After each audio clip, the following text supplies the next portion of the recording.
भुवनेश्वर सहर रे गोटे बस्ती रे रीना ना रे गोटे झील रोला।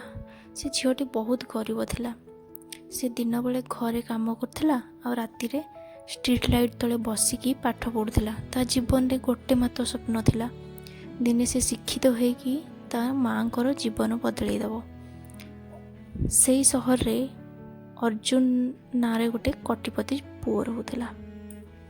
से ता जीवन रे सबु किछि पाइथिला, बड़ घर, गाड़ी, धन, बड़ बिजनेस, किंतु मन रे तार संतोष नथिला। दिने वर्षा होथिला बेले अर्जुन गाड़ी रे जाउथिला।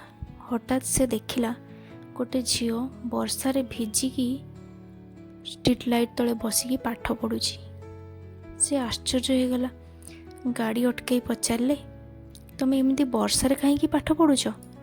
रीना हसिकी कहला, आज्ञा मो पाखरे घरे आलुओ नहीं, किंतु मो स्वप्न बहुत बड़। यही कथा अर्जुन मन को बहुत छुईगला।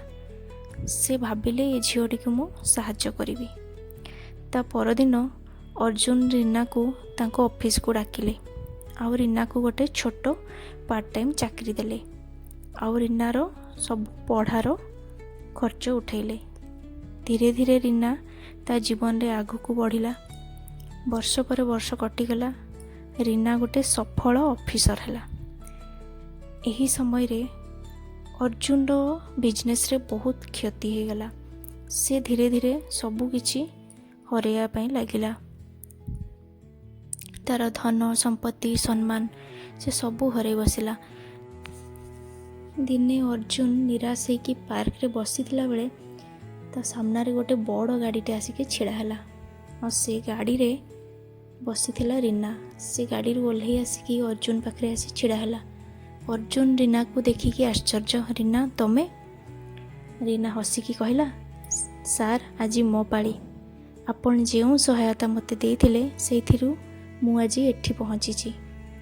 अर्जुन को आखिरे लुह आसीगला। रीना कहला, सार चलतु, आज आमे पुणी नुआ आरंभ करवा। एबे आपण एका नुहंती।